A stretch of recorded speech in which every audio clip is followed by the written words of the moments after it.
Je suis ravie d'être avec vous aujourd'hui pour le troisième webinaire de ce cycle consacré à la restauration corallienne que nous organisons en partenariat avec l'IFRECOR. Les deux premiers webinaires du cycle se sont tenus donc en 2024 et ont permis de balayer rapidement quelques sujets liés à la restauration corallienne. Dans quelques instants, nous aurons Margot qui va, au travers d'une vidéo, nous résumer le contenu des deux premiers webinaires que vous pouvez Ah, écouter sur la chaîne YouTube de Respect Océan. Et on a décidé, donc, en ce début 2025, de consacrer ce troisième webinaire à un sujet qui est peut-être un peu moins évoqué, qui est comment la qualité de l'eau permet de favoriser la régénération des récifs. Bien évidemment, dans les contextes de changement climatique, la qualité de l'eau à elle seule n'est pas suffisante et il reste les problèmes de réchauffement, d'acidification. Néanmoins, c'est un facteur qui influe sur la capacité des récifs à se régénérer, ce qui nous semblait un sujet important à évoquer. Donc, je remercie tout d'abord Karen qui représente l'ANSES et qui va nous présenter une étude sur l'évaluation des risques des substances chimiques pour les récifs coralliens. Et ensuite, nous aurons le plaisir d'écouter Cédric Robillot qui intervient d'Australie, qui va nous expliquer comment l'Australie a pris très au sérieux ce facteur-là pour, pour, voilà, pour mener des actions qui permettent aux eaux qui se rejettent dans l'océan d'être de meilleure qualité. Donc merci, un grand merci à tous les deux pour votre disponibilité. Comme à chaque webinaire, et pour celles et ceux qui en sont habitués, vous savez que vous pourrez poser des questions à nos intervenants du jour. Donc n'hésitez pas à poser directement, à écrire vos questions dans la fenêtre de dialogue.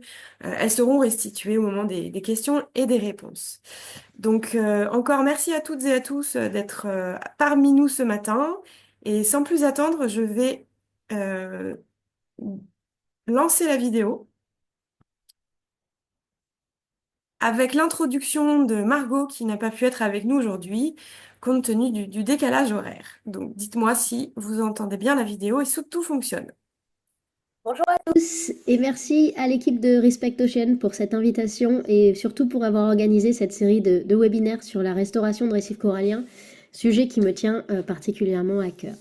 Je m'excuse d'avoir dû enregistrer cette vidéo plutôt que d'intervenir en direct aujourd'hui et je m'excuse aussi pour ma voix un petit peu enrouée, j'ai pas vraiment réchappé à cette grippe de début 2025.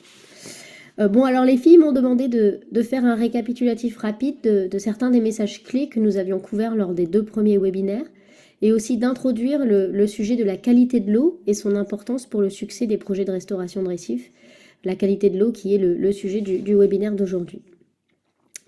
Alors le premier webinaire de cette série était vraiment consacré à une introduction au sujet de la restauration de récifs et des bonnes pratiques.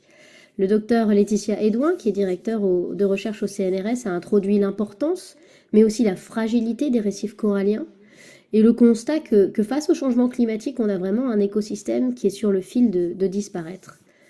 2024 a été une année absolument terrible, critique pour les récifs. On a assisté au quatrième épisode de blanchissement global des récifs coralliens et perdu encore beaucoup de coraux autour du monde. Donc les récifs coralliens, malheureusement, c'est aussi un écosystème qui livre des milliards de dollars de services écosystémiques aux hommes, que ce soit pour les pêcheries, pour le tourisme, pour la protection des côtes ou encore pour des substances pour la médecine. C'est donc un écosystème à la fois extrêmement en danger, mais aussi un système qu'on ne peut pas se permettre d'abandonner et qu'on se doit de protéger coûte que coûte et de restaurer là où c'est possible. Donc sur ce premier webinaire, après cette introduction, on a aussi introduit la restauration de récifs, donc les différentes techniques associées à cette discipline, depuis le bouturage jusqu'à l'utilisation de gamètes, mais aussi la restauration physique du substrat de récif, et discuter un peu les pour et les contre de différentes approches. Pour faire court, on a communiqué 3 messages clés lors de ce premier webinaire. Le premier, c'est que la restauration, c'est pas automatique. Donc c'est l'une des options qui s'offre à nous pour sauver les récifs, mais pas forcément une solution pour tous les récifs. J'ai présenté en particulier un arbre de décision qui aide à démêler si oui ou non la restauration est une option viable, en réfléchissant par exemple aux causes de la mortalité corallienne et à si ces causes sont sous contrôle ou si elles peuvent même être contrôlées. Deuxième message, c'est qu'il faut que la restauration s'inscrive dans ce qu'on appelle une gestion de récifs intégrée. Donc là, j'ai présenté ce qu'on appelle un continuum d'action où la restauration est une solution mise en avant en parallèle, mais aussi après que d'autres éléments de gestion aient été mis en place. Donc, pour exemple, des gestions comme les aires marines protégées et évidemment la gestion de la qualité de l'eau qui est primordiale en amont d'un projet de restauration pour qu'on ne pompe pas du corail sur un récif juste pour que ces coraux meurent rapidement. Et le troisième point, c'est l'importance de la considération du contexte local. Donc chaque récif est unique et les techniques de restauration qui, par exemple, marchent en Polynésie ne marcheront pas forcément en Indonésie. On parle aussi d'actions à des échelles qui sont assez petites, hein, à quelques hectares au plus. Donc il faut qu'elles soient développées spécifiquement pour les espèces de coraux locaux, mais aussi développées avec les communautés locales en prenant en compte le contexte socio-économique. Et puis, il faut aussi prendre en compte les impacts des changements climatiques et gérer le projet pour booster la résilience locale du système. Donc ça, c'était les trois messages principaux de ce premier webinaire. Le deuxième webinaire était un peu plus technique avec un deep dive dans les bonnes pratiques de la restauration de récifs. Et j'ai en particulier parlé d'un papier qui présente les 10 règles d'or de la restauration de récifs et qui s'inspire de bonnes pratiques qui ont été développées sur les écosystèmes terrestres. Donc je ne vais pas réitérer les 10 règles, mais on a parlé par exemple de bonnes pratiques en termes de choix d'espèces de coraux, de choix de sites à restaurer. On a aussi parlé du besoin d'avoir des suivis adaptifs de projets pour pouvoir absorber des impacts, mais aussi apprendre sur le tas. Le besoin de planifier pour le long terme et surtout encore le besoin de collaborer avec une vraie diversité d'experts. Donc pas forcément que des experts scientifiques, mais au contraire le besoin d'intégrer les acteurs locaux, les autochtones, dans le design du projet et dans les décisions à prendre sur le long terme. Et mon intervention a ensuite été suivie de plusieurs témoignages d'un certain nombre de projets qui ont parlé donc de ce besoin et des nombreux bénéfices d'impliquer une diversité d'acteurs dans les projets de restauration. Alors l'un des fils conducteurs de ces deux webinaires, c'était de passer le message que la restauration de récifs, c'est vraiment beaucoup plus que juste du jardinage sous l'eau où on replante quelques bouts de coraux et on prend des jolies photos. C'est une aventure humaine qui peut avoir beaucoup de buts différents, hein. On peut vouloir restaurer le récif pour des écosystèmes, des services écosystémiques spécifiques. J'ai parlé du tourisme, par exemple, ou des pêcheries. Mais vraiment, au vu des menaces qui existent pour les coraux partout dans le monde, l'un des buts un petit peu de tous les projets de restauration de récifs au jour d'aujourd'hui, c'est d'augmenter ce qu'on appelle la résilience du récif. Donc soit sa capacité à absorber les menaces sans être trop affecté, sa capacité de rebondir et de récupérer assez rapidement après un choc, mais aussi la capacité pour l'écosystème de se transformer petit à petit pour survivre malgré les menaces et de continuer à livrer ces services écosystémiques dont nous avons tant besoin. Donc, quand on parle de restauration de récifs aujourd'hui et de pourquoi on fait de la restauration de récifs, ben c'est justement pour donner ce petit coup de pouce de résilience. On ne cherche plus aujourd'hui à restaurer les récifs vers un état dans lequel ils vivaient dans le passé, mais vers un état qui va leur permettre de survivre au changement climatique et de survivre dans le temps et dans la longueur. Rentre l'importance de la bonne qualité de l'eau. Là, une bonne qualité de l'eau, c'est absolument primordial pour supporter cette résilience du récif et a fortiori supporter les projets de restauration de récifs. Donc par exemple, une mauvaise qualité d'eau amène des pathogènes qui vont être liés à des maladies coralliennes et qui peuvent éventuellement tuer les coraux. Mais une mauvaise qualité de l'eau, ça favorise aussi d'autres organismes sur les récifs, par exemple comme des éponges ou des algues, qui peuvent prendre le dessus sur les coraux et créer une imbalance dans le système du récif. Alors, il y a des menaces comme le réchauffement climatique qu'on ne peut pas contrôler. Ce n'est pas le cas pour la qualité de l'eau. depuis la gestion des eaux usées jusqu'au contrôle de la pollution des micros et des macroplastiques. Les solutions, elles existent et elles doivent absolument être mises en place dans ce continuum d'action dans lequel s'inscrit la restauration de récifs. Donc, j'en dis pas trop plus. Je vais laisser la parole aux autres intervenants qui, je suis sûre, nous en diront beaucoup plus sur ce sujet de la qualité de l'eau. Je suis sûre que ce sera passionnant. Et voilà, merci encore à tous de m'avoir écouté et d'avoir suivi cette série de webinaires.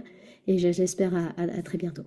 Voilà, donc c'était l'introduction de Margot, donc qui nous a aidé à construire ce programme de webinaire avec les équipes également de l'IFRECOR.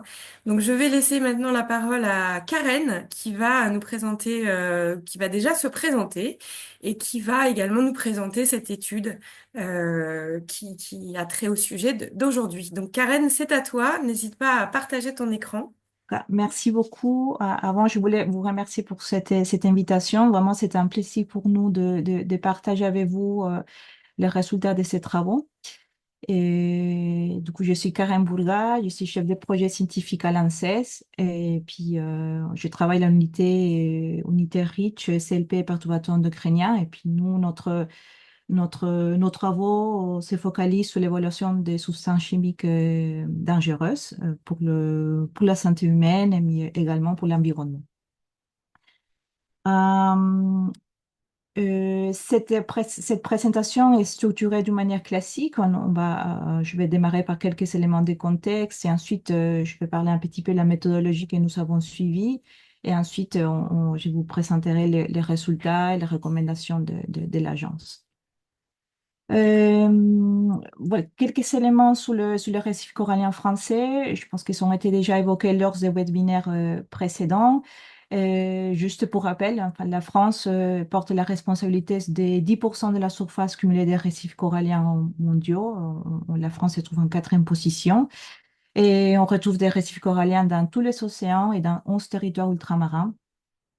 Et puis, comme a été déjà évoqué par Laetitia, les récifs coralliens, l'état des récifs coralliens varie en fonction de la localisation géographique et on retrouve malheureusement des récifs coralliens qui se trouvent en état de dégradation assez, assez forte.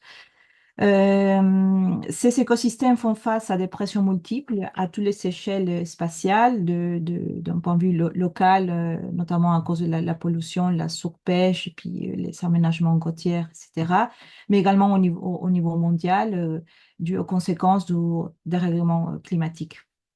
Et puis aujourd'hui, nous avons parlé sous la pollution, plus spécifiquement sous les substances chimiques. Et c'est justement dans ces contextes que l'agence l'ANSES et l'OFB, l'Office français pour la biodiversité, on avait été saisis par le ministère de la Transition écologique pour atteindre deux objectifs. La première, c'était d'identifier des substances chimiques susceptibles d'avoir un effet toxique sur les récifs coralliens. Et le deuxième, c'est de proposer des recommandations techniques ou réglementaires selon les zones géographiques où ils sont situés les récifs sous la base des substances chimiques identifiées comme prioritaires. On a été saisis fin 2018 et nous avons démarré les travaux vraiment au début de 2020 avec le développement d'une revue systématique. En interne à l'ANSES, nous avons constitué un groupe de travail pour l'évaluation de toutes les données existantes. Et nous avons publié le rapport et puis l'avis de l'agence en septembre 2023. Voici les éléments clés pour le développement de cette cécine. La cécine se découpe en trois volets. La première consistait dans le développement d'une revue systématique en prenant toutes les informations existantes. L'idée, c'était d'identifier tous les articles aux études pour lesquels des substances chimiques ont été étudiées, pardon, on va dire tous les articles pour lesquels on retrouve des études de toxicité sur les coraux. Et du coup, cette revue systématique a été coordonnée par l'OFB, l'Office français de la diversité, et puis c'est le UMS Patrina, Patrimoine naturel, qui s'en chargeait de faire cette revue systématique. Et puis cette revue des systématiques nous a permis d'identifier des substances chimiques susceptibles d'avoir un effet toxique sur le coraux. Et à partir de ces informations, nous avons pu établir des valeurs seuil de toxicité pour les coraux. Le deuxième volet consistait à caractériser l'exposition des substances chimiques qui avaient été identifiées dans le premier volet.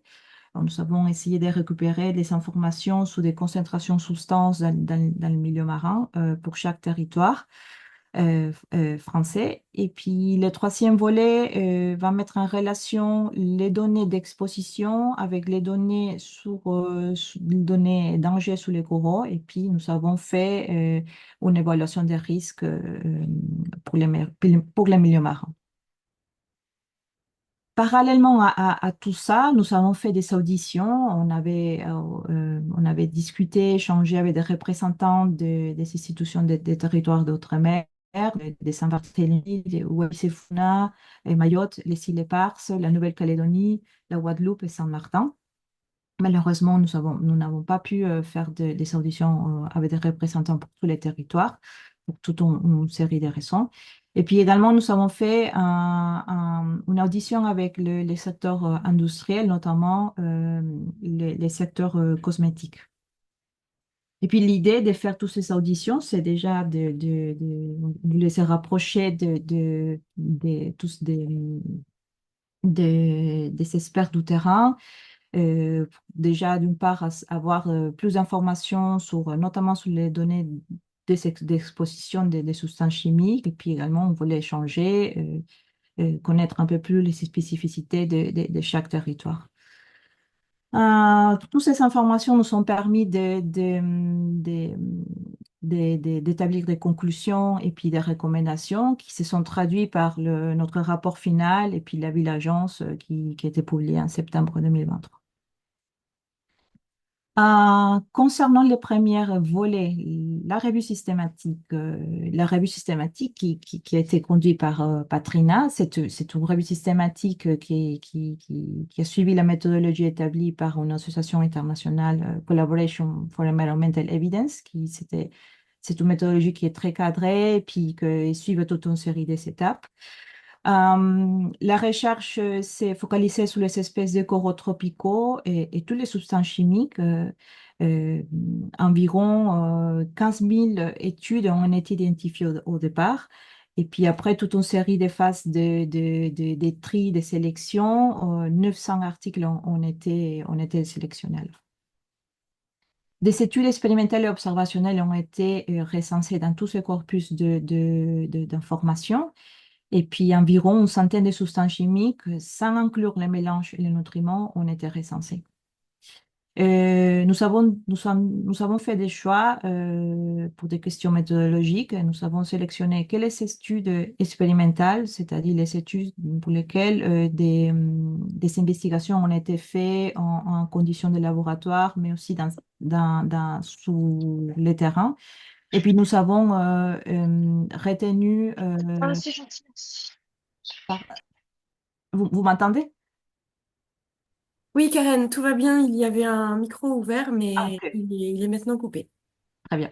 Et puis, nous avons également retenu des réponses biologiques, puisqu'on ne pouvait pas évaluer toutes les réponses biologiques ont fait l'objet des études chez les coraux.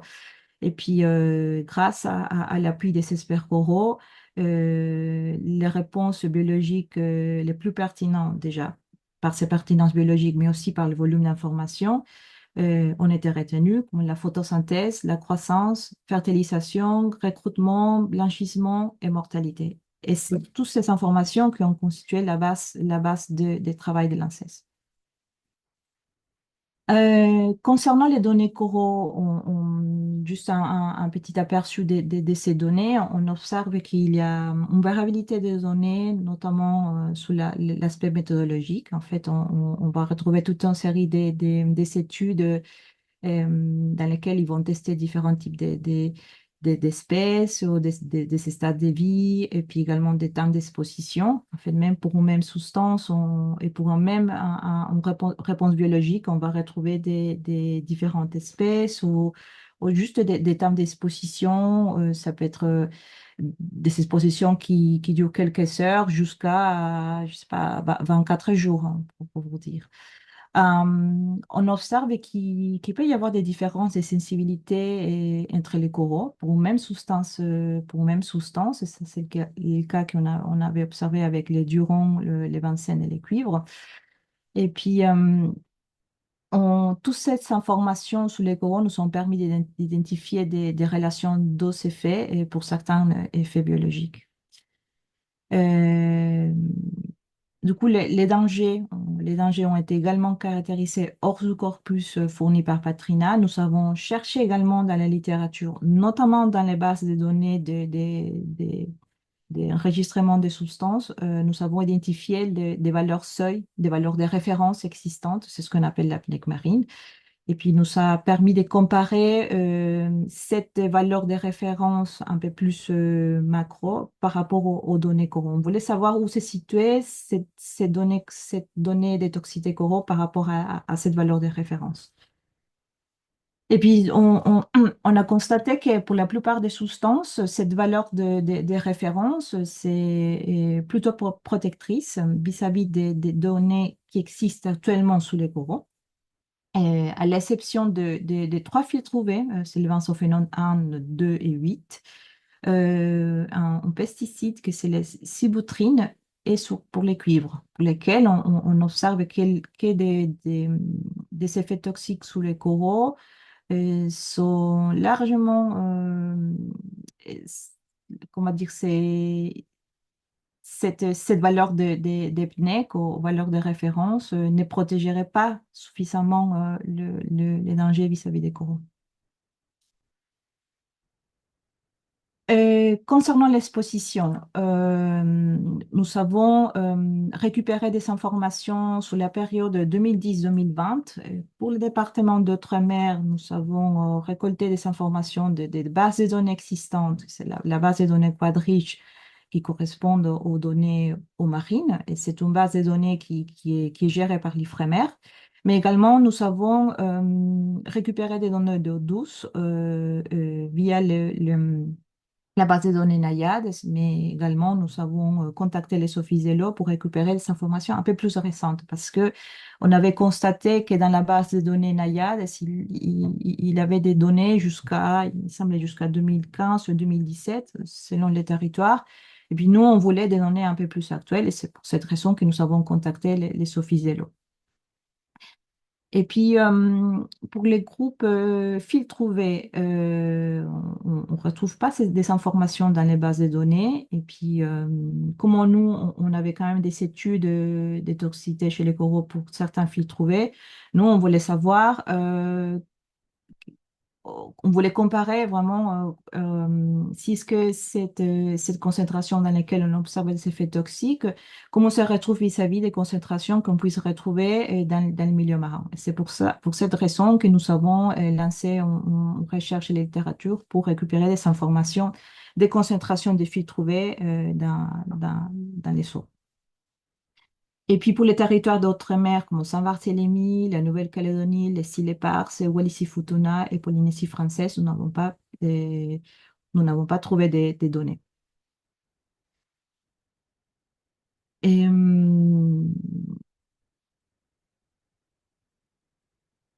voilà.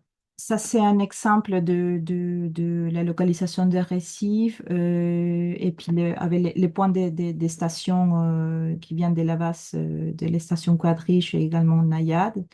Et puis, vous voyez dans la partie verte, ce correspond au récif corallien. Et puis, vous voyez en bleu les informations qui viennent de Quadriche. Et puis, les points roses, les informations qui viennent de la base des données Naya. C'est juste pour vous donner une idée. Au départ, on voulait faire une évaluation très fine pour savoir la distance de les stations par rapport au récif, mais finalement, on s'est rendu compte qu'on n'avait pas, déjà à la base, on n'avait pas beaucoup d'informations, et puis qu'il fait une analyse très fine, ça serait compliqué puisqu'on ne pourrait pas le faire pour tous les territoires. Du coup, nous avons décidé de prendre en compte toutes les données existantes et puis on a développé une approche plutôt conservateur pour la caractérisation de l'exposition. Concernant les données pardon, disponibles sur l'exposition, déjà, ces données, nous sont données un premier niveau d'information sur l'exposition des récifs coralliens. Ils ne permettent pas de quantifier avec précision les niveaux de contamination ou de calculer l'exposition réelle des organismes. C'est vraiment, comme je vous ai dit, il y a un instant, nous avons choisi une approche plutôt conservateur en prenant en compte l'ensemble des données existantes un milieu marin pour l'ensemble des territoires. Du coup, sous la centaine de substances qui avaient été identifiées dans le premier volet, la cécine, des données d'exposition n'ont été recueillies que pour la moitié. Et on retrouve des données d'exposition surtout en Guadeloupe, Saint-Martin, Mayotte ou La Réunion. Et environ la moitié concerne les milieux marins. Donc, les données documentées, on les retrouve plutôt pour les métaux, les hydrocarbures et certains pesticides. Et puis les substances identifiées comme les filtres UV, des microplastiques aux substances pharmaceutiques et d'autres, on n'avons pas trouvé des données. Et puis, avant juste de passer au volet évaluation des risques, lors des auditions que nous avons faites sur certains territoires, des- on avait constaté que pour certains territoires, il n'y avait pas de suivi spécifique des substances chimiques, et notamment sur les territoires de Wallis et Futuna ou Saint-Barthélemy. On avait discuté avec les représentants des institutions locaux. On nous a dit il n'y a pas vraiment un suivi des substances chimiques. C'est plutôt des suivis bactériologiques ou puis des suivis sur des proliférations de certaines espèces des algues. Et sous l'évaluation des risques, nous avons suivi une approche classique dans laquelle on va mettre en relation les données d'exposition du premier volet avec les données de coraux. En fait, nous avons sélectionné la réponse biologique la plus sensible et nous l'avons comparée par rapport aux données d'exposition. Du coup, nous aurons pour chaque substance et pour chaque couple de substances et territoire, nous aurons une valeur de risque, un ratio risque, c'est ce qu'on appelle. Et puis, nous avons développé tout un arbre décisionnel selon les cas. En fait, nous, on dit que si on retrouve un ratio des risques supérieur à 1, c'est-à-dire qu'il y a un risque, mais dans cet univers, on peut retrouver différents scénarios. Et puis, nous, on a, nous avons proposé des conclusions pour chaque type de scénario. Et c'est juste pour vous donner une idée, par exemple, si on retrouve pour une substance et un territoire un ratio risque supérieur à 1, et on retrouve qu'il y a très peu de données censurées sous l'exposition, c'est-à-dire des données pour lesquelles on retrouve des concentrations euh, un bon corpus de données dans lequel les concentrations sont supérieures à la limite de quantification, c'est-à-dire que c'est assez robuste. Du coup, on peut dire on conclut on identifie un risque avéré et pour les récifs coralliens et également bien sûr pour les milieux marins en général. Mais si dans notre corpus de textes, pardon, notre corpus de données d'exposition, on retrouve beaucoup de données qui finalement sont inférieures ou égales à la limite de quantification. Là, OK, on retrouve des risques, mais on se pose des questions sur les données d'exposition et puis on- on préconise de vraiment vérifier en fait qu'est-ce qu'on retrouve dans les milieux marins et avec des méthodes un peu plus adaptées. Et puis, dans les cas qu'on ne retrouve pas de risques, c'est-à-dire un ratio de risque inférieur à 1, on a également des différents types de scénarios. Et puis, on ne voulait pas lâcher vraiment sur des couples et des substances dans lesquelles on ne retrouve pas de risques, on indique Si on n'a pas suffisamment de données coraux, on ne veut pas dire qu'il n'y a pas de risque, on peut faire dire que, on ne peut pas écarter ces risques, qu'on aurait besoin de plus de données toxicologiques sur les coraux. Et, et puis finalement, pour les substances dans lesquelles on ne peut pas calculer un ratio de risque parce qu'on n'a pas des données suffisamment coraux pour établir un valeur seuil, aussi parce qu'on n'a pas des données d'exposition, ben on peut pas, nous ne pouvons pas faire une évaluation des risques.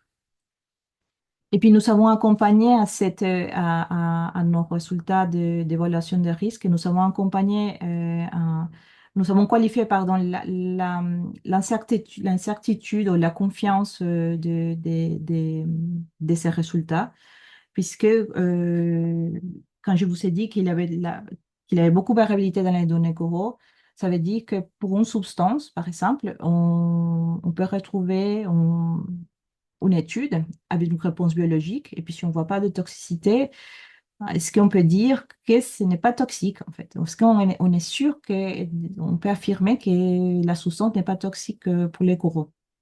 Et du coup, dans cette idée, on a décidé de proposer une qualification de la confiance sous la base des données, en prenant en compte les données coraux, les données d'exposition et puis la méthodologie d'évaluation des risques. Et vous verrez dans quelques instants, vous verrez dans nos résultats d'évaluation des risques des plus ou juste un plus ou un tiret. Ça veut dire ça correspond au niveau de confiance qu'on donne à ces résultats.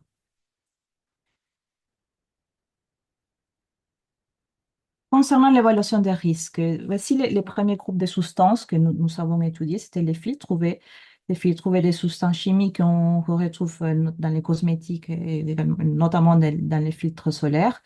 Euh, Nous avons démarré avec ce groupe de substances parce que c'était, au moment qu'on avait été saisis, c'était une question qui se posait beaucoup les ministères et ils voulaient avoir des informations claires sur les risques des filles trouvées pour les coraux.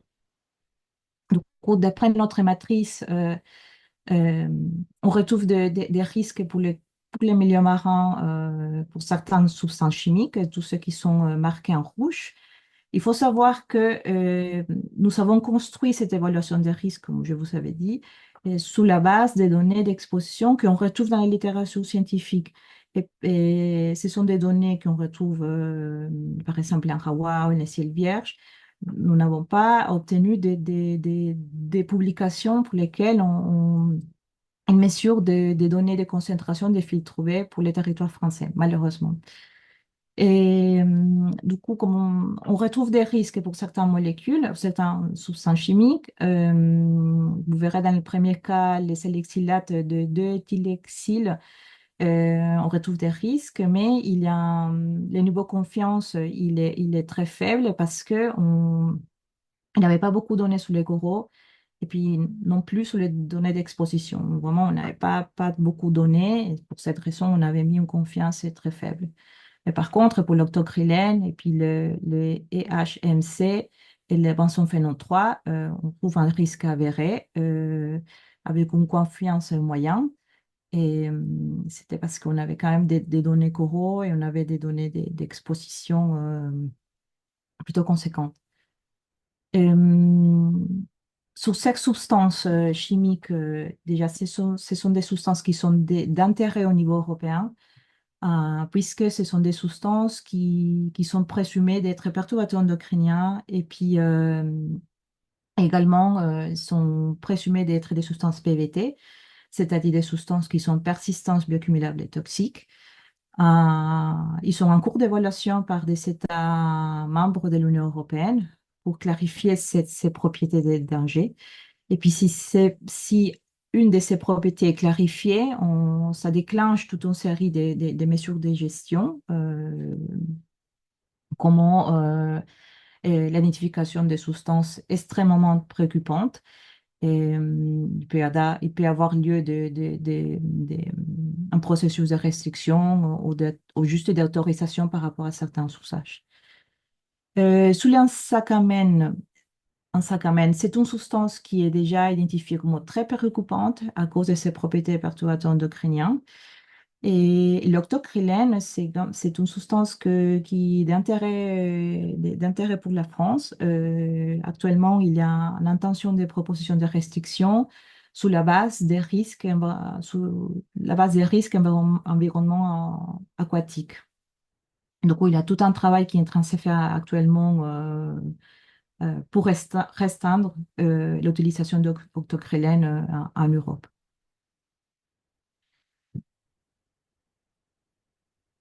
Sous les pesticides, on avait voici la liste des pesticides à droite, pardon, et puis les résultats de l'évaluation des risques. Et on retrouve que la plupart des pesticides qui ont été l'objet d'études chez les corons, ce sont la plupart des substances qui sont déjà interdites. On trouve quand même des substances du groupe rouge, notamment les chlorpyrifos et la chlordécone. C'est les deux substances qui ressortent en Guadeloupe et Martinique. Et puis déjà, vous savez, la chlordécone, c'est une substance qui est déjà interdit même au niveau international, mais dû à ses propriétés notamment de la persistance de la chlordécone, c'est pas très étonnant d'être encore là, retrouver encore comme une substance à risque. Et sur le chlorpyrifos, c'est une substance qui est interdite en Europe. Et puis, ce n'est plus une substance candidate POP, maintenant, il est devenu une substance POP, c'est-à-dire une substance qui est un polluant organique persistante, selon la Convention de Stockholm, en fait. Mais normalement, maintenant que cette substance est identifiée comme POP, il va déclencher toute une série des interdictions au niveau international. On retrouve encore des substances dans ce groupe orange dans lesquelles on identifie des risques, mais on n'est pas très certain des données d'exposition puisque on avait beaucoup de données censurées, c'est-à-dire des données pour lesquelles les concentrations étaient inférieures à la limite de quantification. Du coup, oui, on n'est pas très sûr si c'est ce que vraiment on retrouve des concentrations qui puissent dépasser les valeurs sur les toxicités pour les coraux. Sur les métaux, voici la matrice des risques, d'évaluation des risques. Et puis, nous avons identifié des risques avec une confiance moyen élevée pour les zinc, le manganèse, pardon, le fer et l'aluminium. Et puis, cependant, l'interprétation des résultats reste un peu délicate puisque pour tout le territoire, nous n'avons pas des données sur des valeurs de référence des fonds biochimiques. Sauf pour la Martinique, dans laquelle il y a des données, et puis qu'on observe que les niveaux d'exposition en eau douce des aluminium, manganèse et zinc sont très supérieurs par rapport aux valeurs de référence de fonds biochimiques. Et puis c'est également pour le milieu marin, en fait. On retrouve qu'ils sont, notamment pour l'aluminium et les zinc, ces valeurs sont supérieures aux valeurs des fonds biochimiques. Du coup, on s'est posé la question, est-ce qu'il peut y avoir des sources de pollution dans ces territoires? Pour les autres territoires, nous n'avons pas des Karen, valeurs. je vous coupe, j'ai le mauvais rôle de faire le timekeeper et je voulais juste vous signaler qu'il vous reste 5 minutes normalement. 10 minutes max, on peut essayer de dépasser un peu, mais voilà, il vous reste... D'accord, très bien. Je me dépêche, je vais finir bientôt aussi. Et puis, OK. Bon, du coup, pour les autres territoires, on n'a pas trouvé des valeurs de référence. Du coup, on n'est pas certaine s'il y a vraiment des sources anthropiques qui puissent contribuer à ces risques. Sous les substances pharmaceutiques, voici la liste à droite.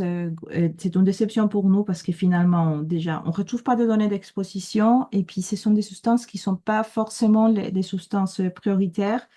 Et puis finalement, les études qui ont été faites sous les coraux, c'était plutôt pour étudier les effets des substances, pour estimuler le développement des coraux, en fait, dans les aquariums. C'était pas vraiment, l'objectif, c'était pas déterminer des effets toxiques sous les coraux, sinon plutôt d'améliorer les conditions les conditions d'élevage. Du coup, on n'a pas pu établir des conclusions. Sur les microplastiques, la recherche bibliographique a finalisé en janvier 2022. Et puis, on constate que depuis 2018-2022, dans lesquels il y avait des publications, on retrouve qu'il y a très peu finalement, juste 8 publications. Et puis les blanchissements, l'activité photosynthétique, la croissance sur les paramètres les plus étudiés. On observe quand même une toxicité sur les microbilles de polyéthylène. Et puis, on n'a pas bien sûr des données dans les territoires d'outre-mer sur l'exposition. Donc, on n'a pas pu faire d'évaluation des risques. Conclusion. Finalement, l'expertise nous dit que malgré toutes ces données fragmentaires, ce que vous voyez, près de 50% d'environ des cinquantaines de substances évaluées appartenant au groupe de filtres trouvés, pesticides et métaux peuvent entraîner des risques pour les coraux. On peut pas écarter les risques possibles dans les autres territoires parce qu'on n'a pas de données d'exposition. Et puis pour les substances pour lesquelles on n'a pas pu faire d'évaluation des risques parce qu'on n'avait pas suffisamment de données coraux, et on ne peut pas non plus exclure des risques.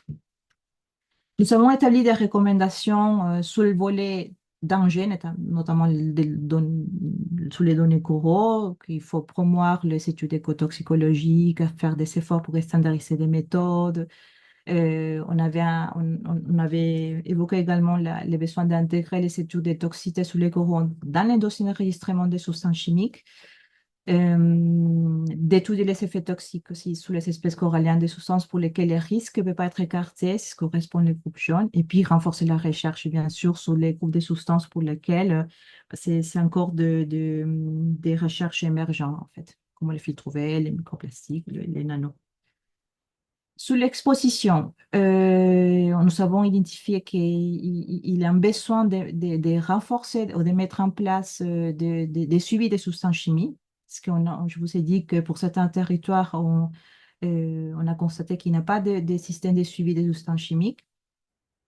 C'est aussi également important de caractériser les fonds biochimiques pour les métaux, notamment en Guadeloupe, la Mayotte et la Réunion. Confirmer les concentrations des métaux dans le milieu marin pour les territoires où les risques ont été identifiés. Et puis inclure des substances chimiques dans les systèmes des suivis actuels, comme les filtres UV. Et on préconise inclure notamment les substances que nous avons identifiées à risque. Et puis il faut également améliorer la bancarisation. Sous les mesures de gestion, on a mis une recommandation sur les allégations un peu trompeuses qui vantent le respect du milieu marin.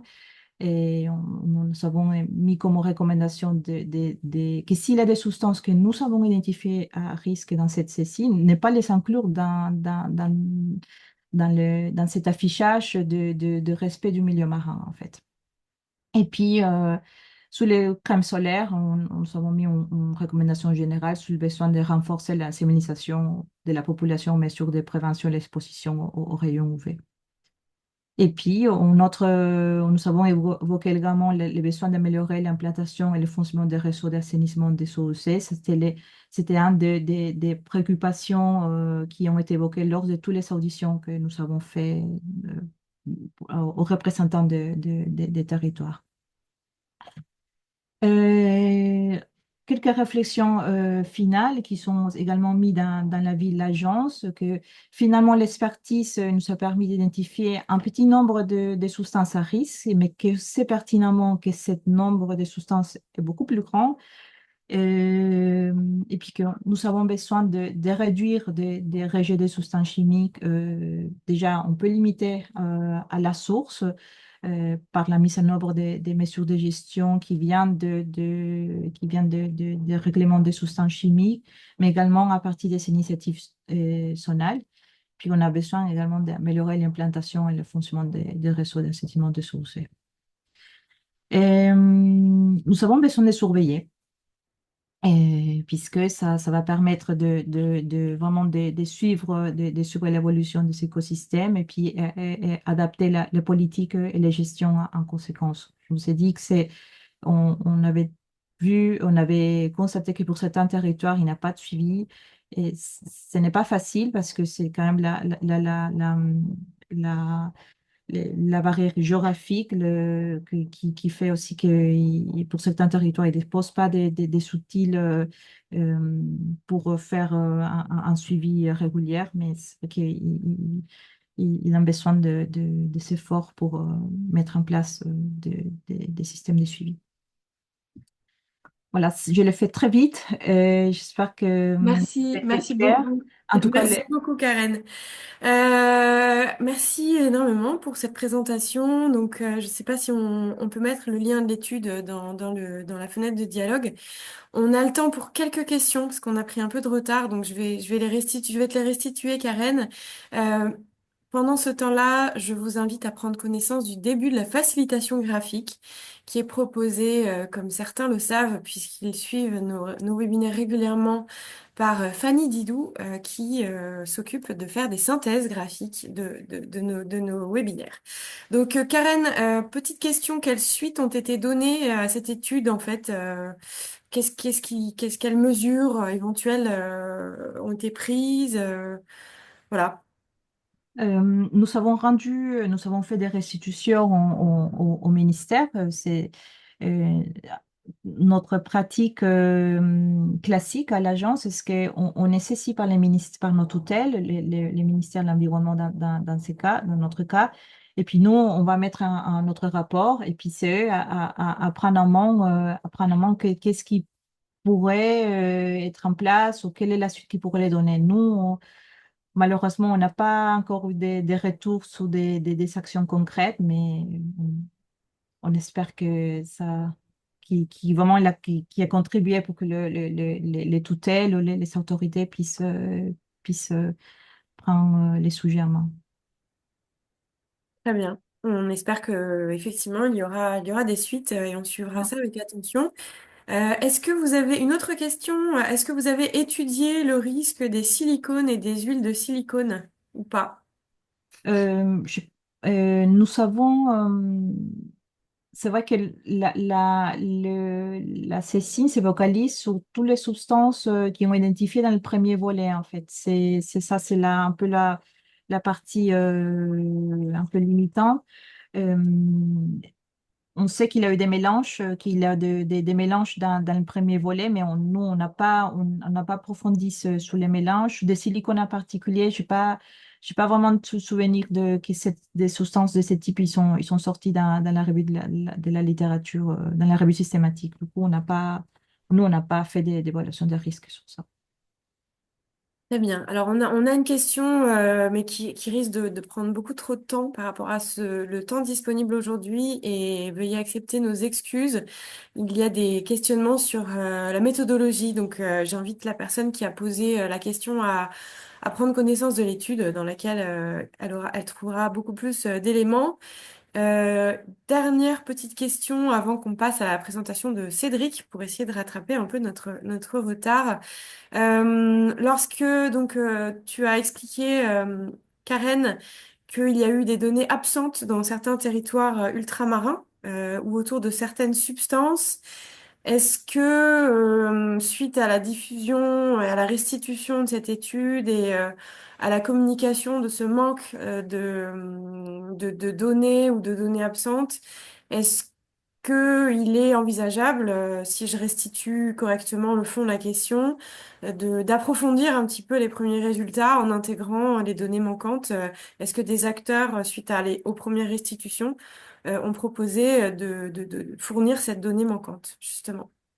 Je pense que c'est quand nous avons fait des restitutions, il y a certains territoires qui nous sont indiqués je crois qu'il avait des rapports en cours sur des campagnes de suivi. Mais nous, on n'a pas, nous avons été mandatés pour jusqu'à une certaine période et nous avons déjà finalisé nos travaux. Du coup, s'il a des données peut-être qui ont été générées en traitant et puis que les rapports sont disponibles, et malheureusement, nous, on n'a pas pu les intégrer après que nous avons restitué, en fait. Mais il est possible qu'il peut y avoir des données qui ont été générées en traitant et qui sont maintenant disponibles. Mais peut-être pour un certain nombre de substances ou voilà. Merci beaucoup, Karen, et puis merci beaucoup pour cet exposé et la présentation de cette étude. On va maintenant passer donc à la deuxième intervention de notre webinaire. Cédric, merci beaucoup d'être connecté avec nous de l'autre bout du monde puisque tu es en Australie, je crois. Donc n'hésite pas à partager ton écran, à ouvrir ton micro, ta webcam. Et puis à te présenter parce que voilà, les travaux que tu mènes sont très intéressants et merci pour ta présence avec nous ce matin. C'est un honneur de t'avoir parmi nous aujourd'hui. Pas de problème, merci beaucoup. Et merci pour l'invitation, Aurélie et Mélissa, et Respect Ocean. Euh, Ça fait 23 ans que je suis basé en Australie, le plus récemment à Brisbane. Je travaille pour la Fondation pour la Grande Barrière de Corail. Je gère un programme de recherche qui s'appelle le Reef Restoration and Adaptation Program. Il y aura un lien à la fin de la présentation. C'est un programme vraiment dévoué au développement de nouvelles technologies pour adapter et restaurer les coraux face au changement climatique sur la Grande Barrière de Corail. Mais là, aujourd'hui, j'ai parlé de la qualité de l'eau, qui est une des facettes dans laquelle investit la Fondation pour la Grande Barrière de Corail, qui est une organisation non gouvernementale à but caritatif, hein, qui travaille sur tous les domaines qui concernent les coraux, principalement en Australie, mais aussi maintenant pas mal dans le Pacifique et dans d'autres régions et dans d'autres récifs importants au niveau international.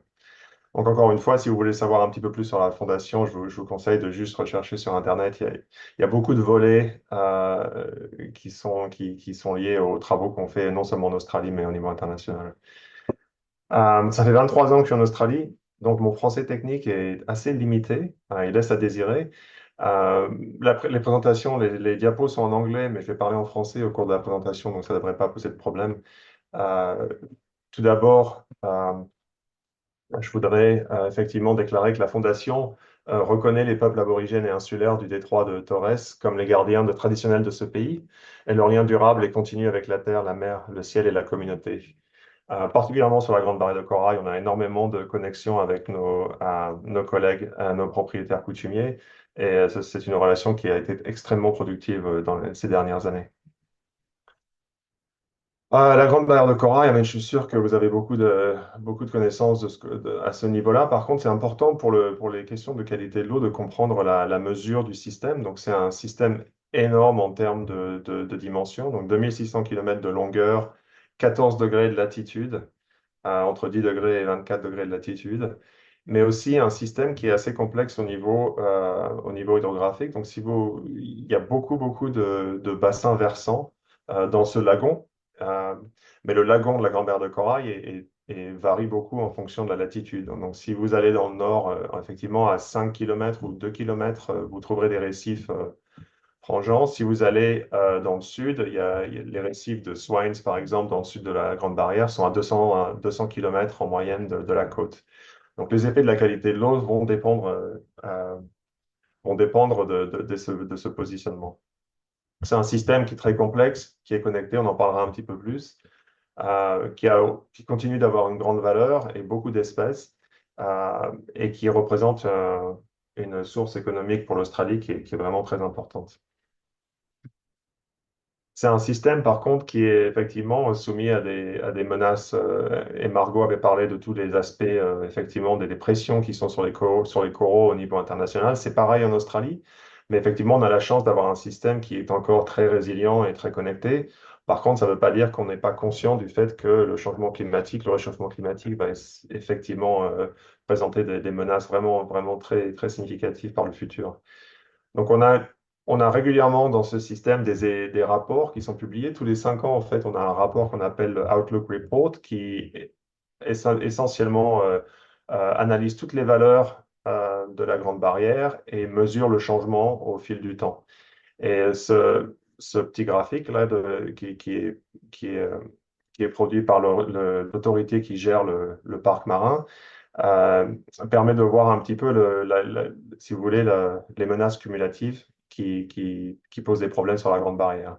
Donc, on a effectivement des problèmes de cyclones, qui sont du dommage direct. On a aussi des inondations et les pluies intenses et la décharge à travers les rivières dont je parlerai dans cette présentation. On a le réchauffement climatique et les vagues de chaleur qui ont un impact de plus en plus important au fil du temps. Et on a maintenant de façon chronique la présence des étoiles de mer incantastères qui sont aussi un problème qu'on gère de façon quotidienne maintenant.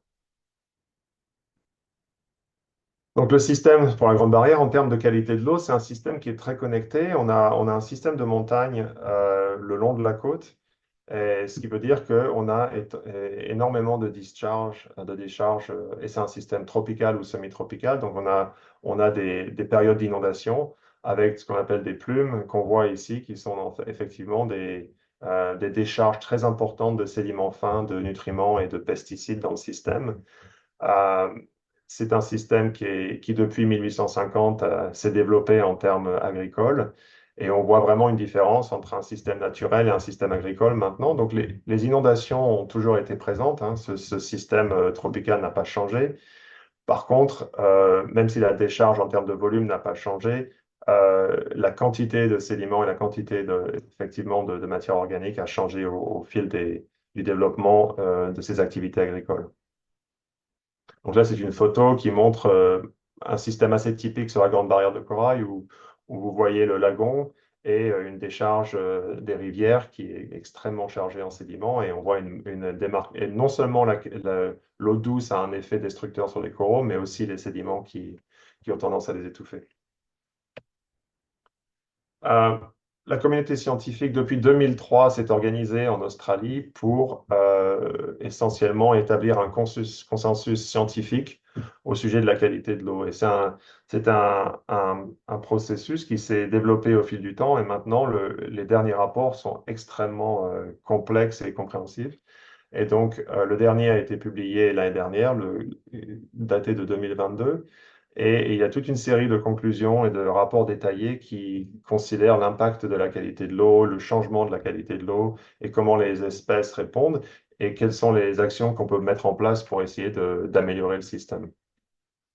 J'ai souligné trois conclusions qui sont importantes ici. Donc, d'abord, c'est de réitérer que la qualité de l'eau en Australie, sur la Grande Barrière, a diminué de façon significative du fait de la dégradation de la végétation, des changements au niveau hydrologique, mais aussi de l'érosion, qui sont associés effectivement aussi à l'utilisation d'engrais, au centre de développement urbain et au développement côtier. Un deuxième point qui est très important, c'est que la qualité de l'eau, qui est faible, et particulièrement au niveau des sédiments, des nutriments, des pesticides, continue à avoir un impact non seulement sur les coraux, mais les écosystèmes de la Grande Barrière de Corail dans tout l'ensemble des écosystèmes. Donc, ce n'est pas seulement un problème des coraux, c'est aussi un problème des herbes marines et des espèces qui ont besoin effectivement de ces mangroves ou de ces herbes marines pour pouvoir survivre. Donc, les impacts sont effectivement dans les systèmes soit d'eau douce, soit les systèmes d'estuaires, côtiers ou proches pour les coraux. Comme je vous le disais précédemment, il y a des récifs sur la Grande Barrière de Corail qui sont à 200 km de la côte. Et l'effet de la qualité de l'eau sur ces récifs est négligeable ou même pas détectable. Mais il y a des systèmes, par contre, qui sont souvent importants au niveau touristique et au niveau économique, qui sont très proches de la côte et qui sont très influencés par la qualité de l'eau. C'est important aussi de reconnaître que le réchauffement climatique, la restauration, l'adaptation des coraux n'était pas la priorité par le passé. C'est seulement récemment, effectivement, qu'on a réalisé depuis 2016-2017, effectivement, que la Grande Barrière de Corail n'est pas immune au réchauffement climatique et on peut effectivement perdre beaucoup de coraux dû au blanchissement en masse. Donc maintenant, c'est reconnu que le réchauffement climatique est la menace principale pour les coraux de la Grande Barrière de Corail. Mais la mauvaise qualité de l'eau peut vraiment exacerber les effets de ce changement climatique. En particulier pour nous, c'est ce que décrivait Margot, c'est qu'un système où la qualité de l'eau est faible euh, n'a plus la capacité de récupération qui est généralement assez forte, et particulièrement pour les coraux sur la Grande Barrière. Si on leur donne des conditions environnementales acceptables, ils peuvent récupérer très rapidement. Donc de 2016 à 2017, on a perdu 50% des coraux sur la Grande Barrière. L'année dernière, on avait la couverture corallienne la plus élevée qu'on ait mesurée depuis qu'on a commencé à faire des mesures, par contre. Donc ça veut dire qu'il y a une capacité naturelle à récupérer. Cependant, il faut s'assurer que les conditions environnementales, que ce soit les étoiles de mer ou la qualité de l'eau, favorisent cette récupération. Et du coup, on prend une approche vraiment intégrée par rapport à la gestion de la Grande Barrière qui prend en compte la qualité de l'eau, la gestion des étoiles de mer et les efforts au niveau innovation pour s'adapter au changement climatique. Dans les années qui viennent, dans les 10 années qui viennent, les seules actions qu'on peut vraiment mettre en place à grande échelle continuent d'être la gestion de la qualité de l'eau et les étoiles de mer. Effectivement, la gestion du parc par rapport aux activités, etc. Mais en termes d'action par rapport à ces menaces, on a des objectifs très clairs qui sont basés sur un objectif à 2050 qui concerne la réduction des sédiments, la réduction des nutriments et aussi la réduction en général de la charge organique et inorganique.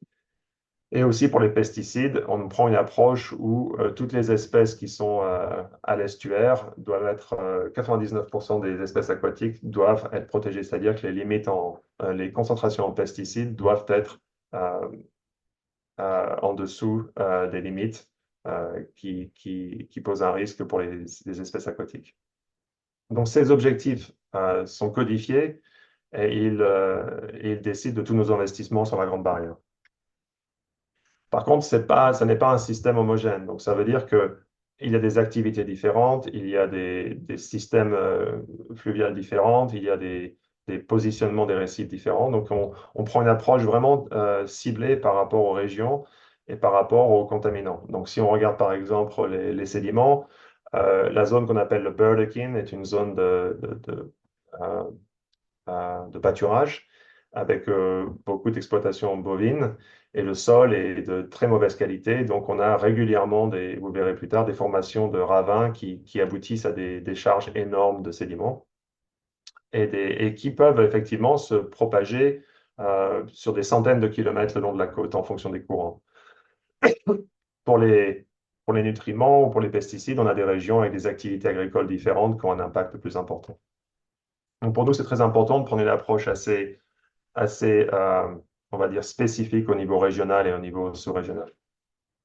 Ce qui est très important aussi sur la Grande Barrière, c'est le programme de surveillance qui a été mis en place au fil du temps. On a commencé petit et maintenant, c'est un système qui est très, très conséquent et très intégré. On mesure à la fois les herbes marines, on mesure les coraux, on mesure la qualité de l'eau en utilisant des satellites, en utilisant des stations permanentes et des stations qui se déplacent le long du récif. On a aussi tout un système effectivement de mesures dans les rivières et de stations et de connexion avec le bureau de météorologie. Donc il y a tout un système intégré et c'est seulement on va dire dans les 5-10 dernières années que ce système est vraiment devenu, on va dire, complètement intégré avec un système de rapport qui est public et qui est accessible et qui est, on va dire, cohérent à travers tous ces différents systèmes de surveillance. Les sites où on surveille sont sur toute la longueur de la côte. Il faut pas non plus, il faut réaliser par contre que ça paraît comme un bon système de surveillance, mais la réalité, c'est que la Grande Barrière de corail est tellement énorme et distribuée que ça représente en fait une faible portion de la Grande Barrière. Donc, ce qu'on utilise pour, si vous voulez, combler le vide, on utilise des modèles très complexes en 3 dimensions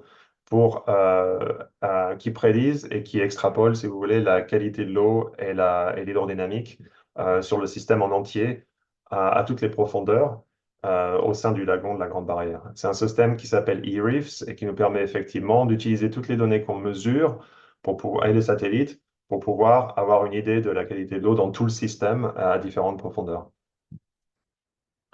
Donc là, je vais vous parler un petit peu, je vais essayer d'aller assez vite parce qu'on n'a pas beaucoup de temps, mais des investissements qui ont été faits par la Fondation sur la Grande Barrière de Corail dans la qualité de l'eau.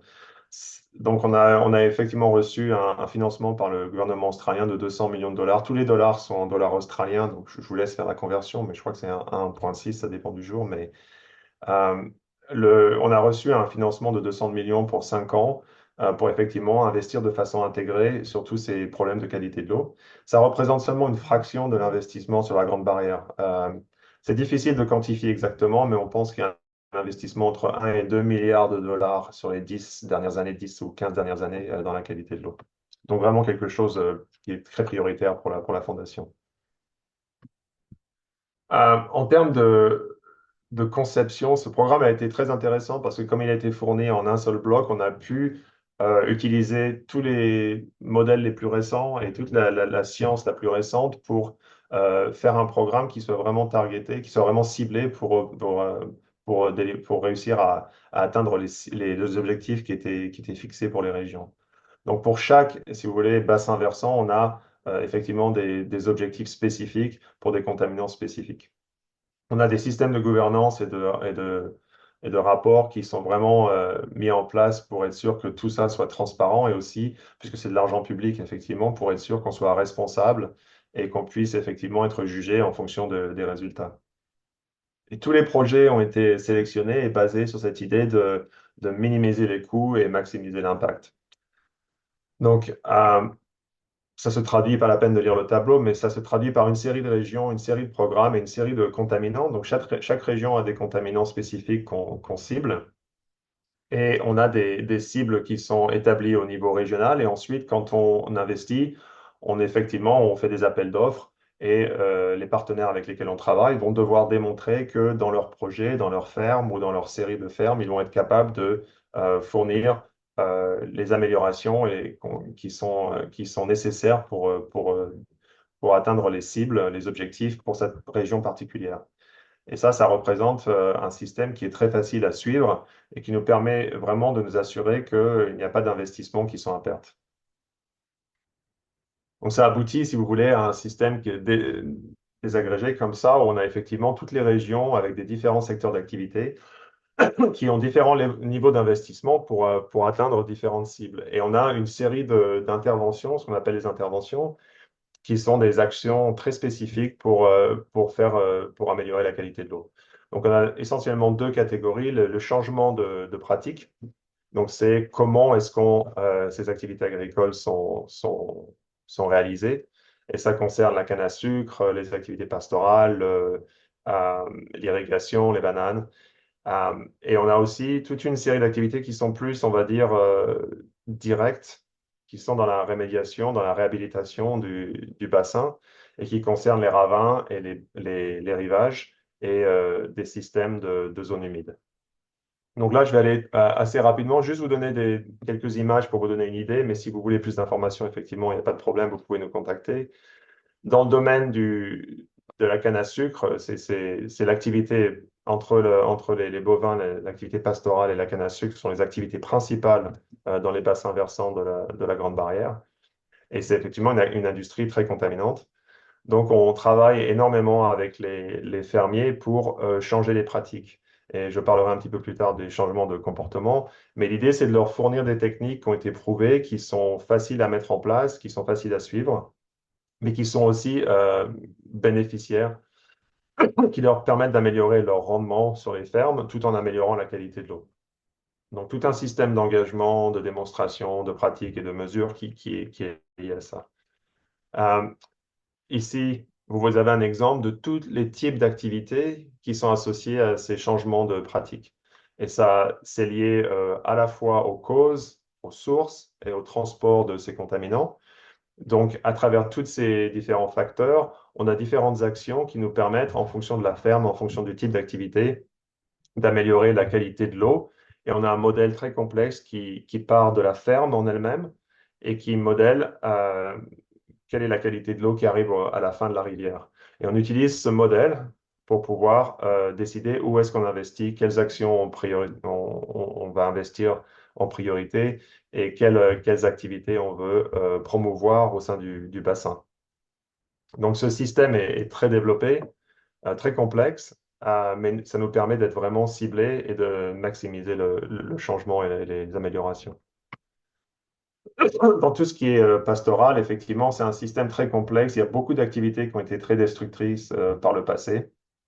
Donc, vous avez en bas un exemple où la ferme, ce n'est pas seulement une question de pluie. Là, on parle vraiment d'une comparaison like for like entre une ferme où il y avait très peu de pratiques au niveau de rotation des bovins à une ferme où effectivement on avait une rotation systématique pour minimiser la perte de couverture de végétation.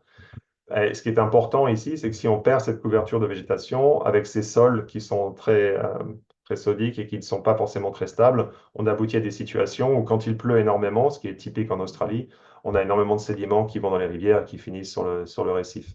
Certaines de ces fermes peuvent être à 500 km de la Grande Barrière, de l'estuaire. Et on travaille quand même avec ces fermes parce qu'il y a effectivement un transfert de très loin dans le bassin jusqu'à la côte. Donc, ce qu'on fait par exemple, donc ça c'est un exemple de ce qui se passe quand ces fermes ont été mal gérées.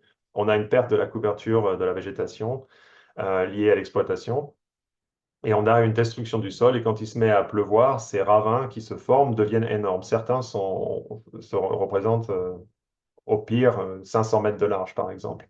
Donc on parle de tonnes et tonnes et tonnes de sédiments qui vont chaque année quand il pleut, ils sont déversés dans la Grande Barrière. Donc, dans ces cas-là, on investit directement avec des machines, des technologies qui nous permettent de restaurer la zone, bloquer les ravins, stopper l'érosion. Et en parallèle, on met en place des pratiques de gestion des bovins qui sont beaucoup plus durables. L'érosion au niveau des rivages, c'est pareil, c'est la même chose. Souvent, par exemple, vous aviez des fermes où les bovins pouvaient aller jusqu'à la rivière pour boire, ça détruisait la couverture végétale et ça aboutissait à des zones d'érosion énormes. Donc, on restabilise le système et on réintroduit les espèces natives, les espèces naturelles, pour rétablir la stabilité du système. Les marais, les zones humides sont très, très importantes. Ça, c'est un côté très difficile parce qu'elles ont été supprimées au fil du temps. Simplement parce que les fermiers voulaient maximiser la zone agricole. Au final, ça n'est pas durable puisque ça devient très salin et il y a des vrais problèmes de gestion au long terme. Donc maintenant, on essaye de rétablir ces zones humides en partenariat avec les fermiers, en essayant soit de compenser les pertes, en leur montrant que en fait, ça leur permet potentiellement d'avoir de meilleurs rendements avec leurs bovins, par exemple. Ce qui est très important sur la Grande Barrière de Corail, c'est que c'est un système vraiment où c'est important pour nous de gérer avec les communautés locales.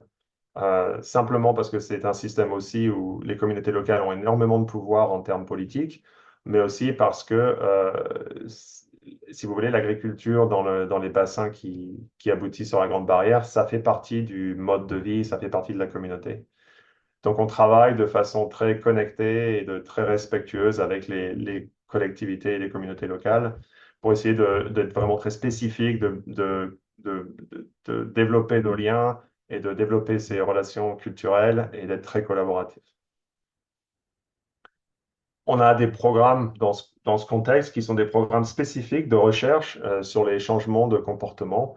Et on a des analyses et des études qui nous ont permis effectivement d'analyser de façon quantitative en fait, et qualitative les relations entre la capacité, la motivation, les opportunités et de comprendre quels sont les facteurs qui influencent ces comportements et d'essayer d'investir dans les endroits qui vont nous permettre d'avoir des changements qui sont le plus durables possible.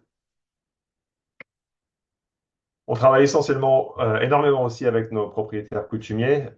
C'est non seulement une question de respect, mais c'est aussi une réalisation qu'il y a beaucoup de connaissances qu'on a perdues, il y a beaucoup de connaissances aussi qu'on peut activer, mais il faut aussi comprendre que sur la Grande Barrière de Corail, si on passe au nord de Cairns, qui est la dernière probablement région touristique, c'est une zone énorme, mais qui est essentiellement uniquement occupée par des propriétaires coutumiers. Et qui ont une capacité à gérer et si vous voulez, à s'investir dans ces zones qui sont peut-être pas dangereuses, mais très difficiles d'accès et qui sont capables de s'engager de façon très pratique dans ces domaines. Donc, on a des programmes spécifiques pour améliorer la gouvernance, pour soutenir la gouvernance, mais aussi pour, si vous voulez, investir directement dans les activités et en particulier la qualité de l'eau. Donc, c'est beaucoup moins coûteux, beaucoup plus facile et beaucoup plus efficace de travailler avec des communautés locales quand on veut envoyer une équipe mesurer la qualité de l'eau dans un territoire infesté de crocodiles, de serpents, d'araignées. Les populations aborigènes, par exemple, ont une connaissance locale qu'il faudrait des décennies pour les Européens à obtenir. Donc, on travaille vraiment de façon très spécifique et c'est très productif et très positif pour nous. En termes Cédric, de... on le rôle Oui, à nouveau de faire timekeeper pour te dire qu'il reste 5 minutes si on veut avoir le temps de prendre un peu de questions. Je ça pense qu'on marche. peut dépasser un peu l'heure de fin du webinaire, mais je voulais juste te faire un petit rappel sur l'heure. Non, non, ça marche, pas de problème. En termes de rapport, on a un système de rapport public qui est direct et automatiquement updated, qui est live, on va dire, et qui nous permet effectivement de voir le résultat de nos investissements sur toute la région. Le public peut aller cliquer sur une région et voir quels ont été les projets, quels ont été les résultats et quels sont les investissements, etc., etc. Ça, c'est très important et c'est très unique pour un programme de cette taille. Euh, C'était ma dernière diapo. Donc, juste pour dire qu'effectivement, et vraiment renforcer le message que Margot avait dans sa vidéo, que euh, les récifs coralliens et les communautés qui vivent de ces récifs ont vraiment besoin d'une approche intégrée, d'une approche qui soit durable et basée sur un concept de résilience des récifs. Euh, on a essayé d'éviter dans les dernières années sur la Grande Barrière cette compétition entre les différents secteurs. On travaille de façon très intégrée maintenant en essayant de partager nos connaissances et aussi de partager les investissements entre la qualité de l'eau, les étoiles de mer, l'adaptation, la restauration, dans le but effectivement de couvrir l'ensemble du domaine et de fournir des solutions que la communauté comprend et qui permettent aussi de s'assurer que ce soit durable. Euh, En haut, il y a un code barre là pour le programme que je gère, qui est vraiment basé sur le réchauffement climatique et sur l'adaptation des coraux. Donc, si vous voulez aller voir, c'est un programme intéressant. Mais sinon, c'est tout ce que j'avais à dire et je vous encourage effectivement d'aller voir le travail de la Fondation. Je n'ai représenté qu'un tout petit volet de la Fondation, mais n'hésitez pas à nous contacter. Merci beaucoup Cédric pour cette présentation très intéressante et c'est vrai qu'on aimerait avoir 1 heure en plus pour poser toutes les questions et puis pour écouter les autres programmes que vous menez. Il nous reste quelques minutes pour les questions et réponses. Donc, n'hésitez pas à les écrire dans la fenêtre de dialogue, je les restituerai. On va basculer sur la présentation et sur l'écran de Fanny, qui a poursuivi la facilitation graphique de notre webinaire aujourd'hui. Et donc, on est tous impatients de voir ce schéma. Donc, une première question, Cédric. Euh, Quel est le pourcentage actuel de perte des coraux sur la Grande Barrière? C'est une question complexe, hein. À l'heure actuelle, ça dépend quelle est la mesure qu'on utilise. Donc, si on utilise une mesure simplement de couverture corallienne, comme je le disais précédemment, l'année dernière, on était au plus haut. Et donc, ça surprend effectivement beaucoup. La réalité, c'est que ce ne sont pas forcément les mêmes espèces. Donc, on a une réponse du système qui est vraiment vers les espèces qui sont à la fois très rapides à se reproduire, on va dire presque comme des mauvaises herbes, mais ce pas des mauvaises herbes, ce sont des coraux importants, mais ils se reproduisent de façon très rapide, mais ils sont aussi très sensibles au changement climatique. Donc, ce qu'on s'aperçoit maintenant, c'est qu'on a des pics et des trophes qui sont vraiment des vallées et des pics qui sont beaucoup plus importants que par le passé. Donc, on va dire que les coraux sont bien représentés. On a des couvertures coralliennes qui sont énormes dans certaines zones, mais on a un changement qui est visible du type d'espèce en fonction des régions. Donc, c'est une question très compliquée. Aujourd'hui, on a une bonne couverture corallienne et on est en train d'évaluer la perte du blanchissement massif l'année dernière. Euh, d'accord, très bien. Combien de temps est-ce que cela a pris pour mettre en place une approche intégrée telle que celle que tu as présentée? Donc, c'était vraiment lent et organique, on va dire, au début. Et maintenant, c'est très structuré. Donc, c'est-à-dire que les premiers plans d'amélioration de la qualité de l'eau, euh, était un peu insulaire et était fait de façon un peu organique. Maintenant, c'est géré vraiment dans un système qu'on appelle le Reef 2050 Plan. Donc, ce plan à 2050 a toute une série de volets, toute une série d'activités. Ça mesure les menaces, ça considère les actions et ça guide les investissements qui sont ensuite gérés et coordonnés, on va dire, par le gouvernement et par l'autorité qui gère le parc marin. Donc, il y a un système de gestion de la résilience qui est vraiment très précis, très clair et qui permet de guider les investissements. Ça ne veut pas dire qu'on est tous d'accord sur le mix des investissements, mais il y a clairement, si vous voulez, un cadre dans lequel on opère. Ça a pris, on va dire 15 ans. Et le pilotage a été. Il y a une question sur le pilotage. Est-ce que tu peux en dire un peu plus? Du coup, tu l'as évoqué un peu, mais est-ce que tu peux rentrer un peu dans les détails du pilotage? Je veux dire que ça n'a pas vraiment été piloté. Ça n'est pas un système où quelqu'un est arrivé en disant bon, on va essayer dans une zone limitée tous ces différents aspects de gestion, on va voir ce qui se passe et mesurer le bénéfice. Ça s'est pas passé comme ça. C'est effectivement de façon organique. La qualité de l'eau était une priorité. Ensuite, les étoiles de mer. Donc, on a répondu de façon assez organique et réactive, on va dire. Et ensuite, toutes ces activités ont commencé à être intégrées et maintenues et gérées de façon au fil du temps, on a développé des modèles qui nous permettaient effectivement de voir comment ces différentes actions s'intégraient. Donc, ça n'a pas vraiment été piloté, c'est constamment réévalué et constamment amélioré. Et même si c'est pas parfait, ça nous permet quand même d'avoir une approche. Et si vous voulez, la communauté scientifique, la communauté, les interactions gouvernementales, tous les acteurs qui sont non gouvernementaux, maintenant opèrent dans un système où il y a vraiment une somme clarté au niveau de la gouvernance et au niveau des interactions. Donc, ça a été plus organique que piloté. Pour la qualité de l'eau, par contre, les actions elles-mêmes sont pilotées, oui, au fil du temps. Dès qu'il y a des innovations qui sont amenées, on investit dans l'innovation en elle-même, on investit ensuite dans le pilotage, et ensuite on les fournit de façon opérationnelle au reste du système. Et ça, c'est guidé par les investissements et par le programme au niveau de la Grande Barrière. Super, merci beaucoup pour la réponse. Une autre question qui est arrivée dans la fenêtre de dialogue. Il y a des espèces qui résistent ou résisteraient mieux qui seraient plus résilientes dans une eau un peu plus dégradée. Est-ce que des études ont été menées justement avec différentes espèces pour mesurer leur résilience, adaptabilité à ces différentes qualités de l'eau justement? En fait, même les coraux eux-mêmes, hein, certains coraux certains coraux se développent, résistent mieux à la qualité de l'eau quand elle est mauvaise. Il y a certains coraux qui, du coup, ça leur donne un avantage effectivement au niveau compétitif par rapport aux autres. Mais au niveau des étoiles de mer, par exemple, il y a eu beaucoup d'études sur l'impact des nutriments, sur leur développement et sur leur reproduction. C'est un système très compliqué. Il y a 10 ans, on pensait que c'était très simple. Donc, en fait, que si on diminuait les nutriments, on diminuerait la capacité des étoiles de mer à se reproduire ou à grandir. C'est beaucoup plus compliqué que ça. Euh, donc, on essaye effectivement de modéliser la qualité de l'eau, d'essayer de comprendre s'il y a des effets effectivement qui sont liés à ces changements de qualité. La réalité, c'est que le changement climatique et le réchauffement climatique est en train de complètement dépasser les effets fins, par exemple, comme cela, de la qualité de l'eau. Donc, au fil du temps, ça va être de moins en moins significatif, mais ça reste très important. Clairement, il y a des prédateurs les étoiles de mer, par exemple, sont clairement, on pense, bénéficient de la mauvaise qualité de l'eau.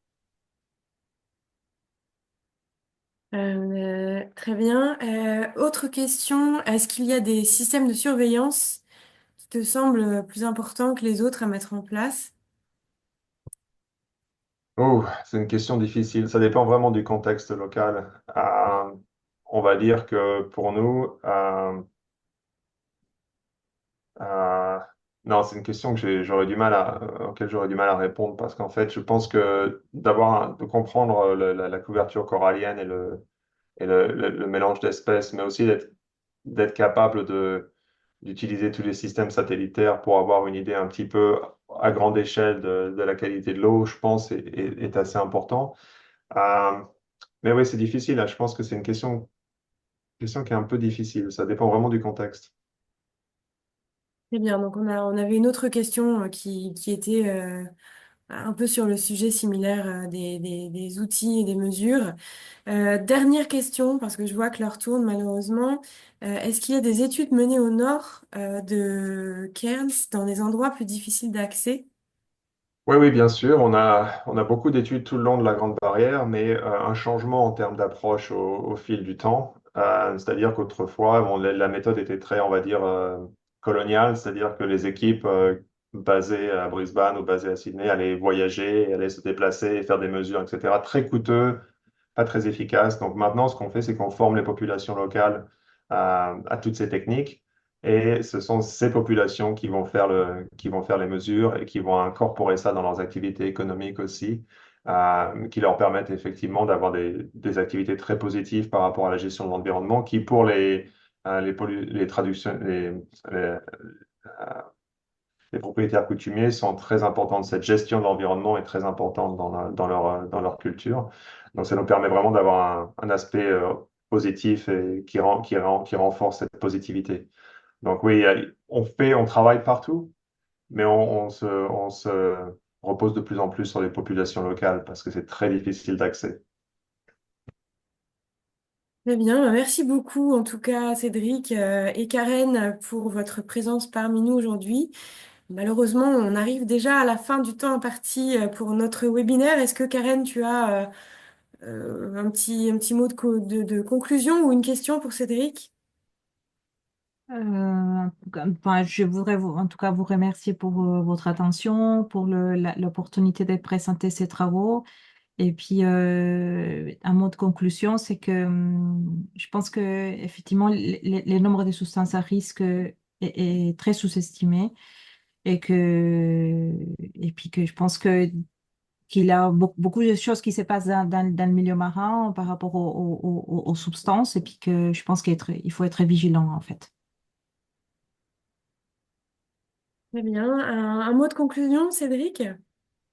Alors, juste dire qu'il n'y a pas on va dire en anglais, silver bullet, il n'y a pas un seul moyen de protéger les coraux. Il faut pas, il faut être capable d'accepter que c'est un système complexe qui nécessite à la fois l'engagement des communautés, la priorisation au niveau local et un effort pour s'assurer qu'on ne fait pas seulement de la restauration parce que ça nous fait plaisir. Il faut aussi considérer le système dans son intégralité et si c'est la qualité de l'eau et la surpêche qui est un problème au niveau local, eh bien, il faut adresser ça en premier avant d'investir dans des activités qui sont très coûteuses comme la restauration.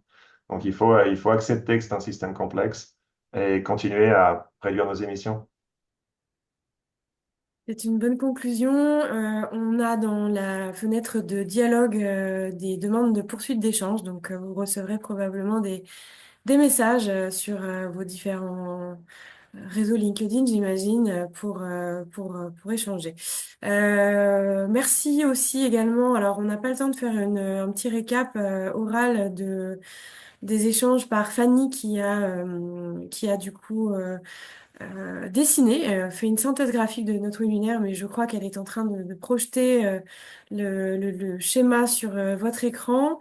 On ne peut pas du coup vous diffuser la diapositive qu'on avait préparée de notre côté au sujet de prochains événements qu'on organise en ligne chez Respect Océan. Peut-être que à la place de projeter cette diapo, Mélissa peut vous indiquer ça dans la fenêtre de dialogue. Donc on organise effectivement régulièrement des webinaires, donc n'hésitez pas à vous abonner à notre chaîne LinkedIn pour recevoir les invitations. Si vous ne voulez rien rater, vous cochez la petite cloche qui est en haut de la page de l'association. Comme ça, vous recevrez les actualités et les invitations, mais pas uniquement. Et nous organisons aussi notre fresque océane annuelle, hein. C'est un événement que nous tenons une fois par an en partenariat avec la fresque océane, qui vous permet alors ça s'adresse plus à des personnes qui ne sont pas des experts, justement. Donc Cédric et Karen, peut-être vous avez trop de connaissances pour participer, mais néanmoins c'est intéressant. Donc la fresque océane en ligne qui est aussi un atelier qui se déroule en présentiel, mais là on propose du coup notre version en ligne avec Alice Vitou qui est la fondatrice et qui viendra du coup, animer cette thread. Donc, n'hésitez pas à vous inscrire. Un grand merci à toutes et à tous pour le suivi, pour vous être inscrits à ce webinaire. Vous recevrez, comme à chaque fois, les ressources, l'enregistrement, etc., dans votre boîte email d'ici quelques jours. Et je vous souhaite à toutes et à tous une très belle fin de journée, une très bonne fin de semaine. Et voilà, n'hésitez pas à nous suivre et à rester en contact avec nous, avec nos intervenants.